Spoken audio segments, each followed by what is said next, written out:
एक बार की बात है, पहाड़ियों और चमकती नदी के बीच बसे एक अनोखे गांव में अयान नाम का एक छोटा लड़का रहता था। अयान के दिल में जिज्ञासा भरी हुई थी और आंखें आश्चर्य से चमकती थी। उसका सबसे अच्छा दोस्त लड्डू नाम का एक रोएदार सफेद खरगोश था, जिसकी नाक फड़कती थी और कान एंटीना की तरह खड़े थे। हर सुबह अयान भोर की पहली किरण के साथ उठता और लड्डू के पिंजरे की ओर भागता। लड्डू उत्साहित होकर उछलता और हल्के हल्के धक्का देकर उसका स्वागत करता। वे दोनों अपना दिन घास के मैदानों की खोज में, जंगली फूलों के बीच लुकाछिपी खेलते हुए और पुराने ओक के पेड़ की छाया में आराम करते हुए बिताते थे। एक धूप भरी दोपहर, जब अयान और लड्डू नदी के किनारे खेल रहे थे, तो एक तितली उड़ती हुई आई, जिसने लड्डू का ध्यान अपनी ओर खींचा। जिज्ञासु खरगोश उसके पीछे भागा, ऊंची घास के बीच से उछलता हुआ और पास के जंगल में चला गया। अयान ने लाडू को पुकारा, लेकिन खरगोश तितली का पीछा करने में इतना मशगूल था कि उसे सुन नहीं पाया। अयान लाडू के पीछे भागा, उसके छोटे छोटे पैर दृढ़ निश्चय के साथ धड़क रहे थे। वह सरसराहट की पत्तियों की आवाज और कभी कभी सफेद फर की चमक का पीछा करता रहा। जंगल घना था और जल्द ही अयान को एहसास हुआ कि वह खो गया है। ऊंचे ऊंचे पेड़ उसके ऊपर मंडरा रहे थे और कभी चमकीला आसमान अब पत्तियों की मोटी छतरी से छिप गया था।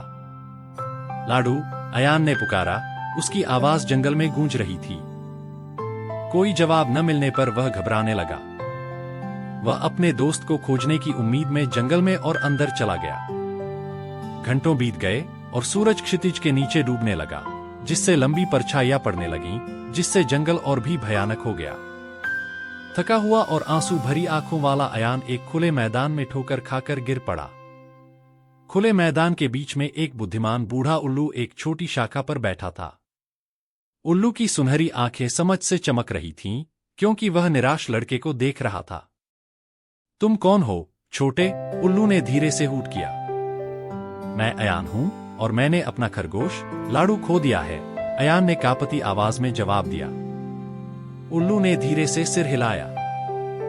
डरो मत, युवा अयान। कभी कभी हम वह खो देते हैं जो हमें प्रिय होता है, लेकिन अगर हमारे पास विश्वास और साहस है तो हम अपना रास्ता पा सकते हैं। उल्लू के शब्दों को अपने दिमाग में गूंजते हुए अयान ने दृढ़ संकल्प की एक नई भावना महसूस की। उसने उल्लू को धन्यवाद दिया और अपनी खोज जारी रखी। उसका दिल उसे जंगल में मार्गदर्शन कर रहा था। चलते समय उसने लाडू से वादे किए, उसे खोजने और उसे फिर कभी न जाने देने की कसम खाई।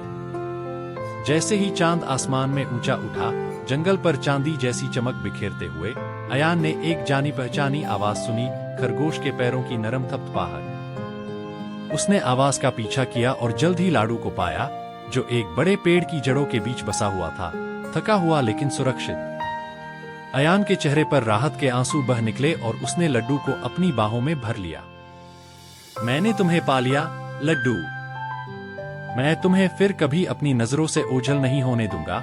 लड्डू ने अयान के गाल को चूमा और साथ में वे जंगल से बाहर निकल गए, चांद की रोशनी और अपने अटूट बंधन की गर्माहट से मार्गदर्शन लेते हुए। जब वे आखिरकार घर पहुंचे तो अयान ने सावधानी से लड्डू को वापस अपने पिंजरे में रख दिया, उसे अतिरिक्त गाजर और एक गर्म कंबल दिया। उस रात जब अयान बिस्तर पर लेटा तो उसने बुद्धिमान बूढ़े उल्लू को धन्यवाद कहा और लड्डू के साथ नए रोमांच के सपने देखते हुए सो गया। उस दिन से अयान और लड्डू का बंधन और भी मजबूत हो गया। उन्होंने एक साथ हर पल को संजोना सीखा, यह जानते हुए कि सच्ची दोस्ती दुनिया की किसी भी चीज से ज्यादा कीमती है। और हालांकि वे खोजबीन और खेलना जारी रखते थे, लेकिन वे हमेशा करीब रहना सुनिश्चित करते थे, क्योंकि वे जानते थे कि उनके बीच का प्यार हमेशा उन्हें एक दूसरे के पास वापस ले जाएगा।